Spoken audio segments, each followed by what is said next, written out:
আপনার কেক কি স্লাইস করার সময় ভেঙে যায়? তাহলে ভিডিওটা স্কিপ না করে সম্পূর্ণ ভিডিওটা দেখুন। আজ এই ভিডিওতে দেখাচ্ছি আমি কিভাবে একটি কেক খুব সমানভাবে স্লাইস করি।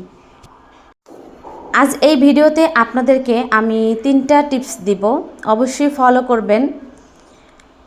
প্রথমত, আপনারা কেকটা কখনোই পুরোপুরি ঠান্ডা না হওয়ার আগে স্লাইস করবেন না।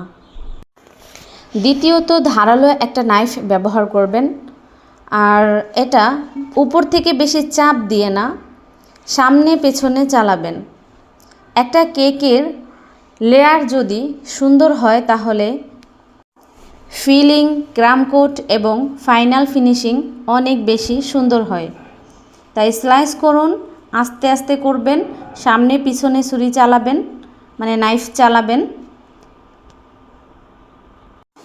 এই ছোট ছোট টিপসগুলোই কিন্তু আপনার কেকের ফাইনাল লুকটা সুন্দর করে দিবে।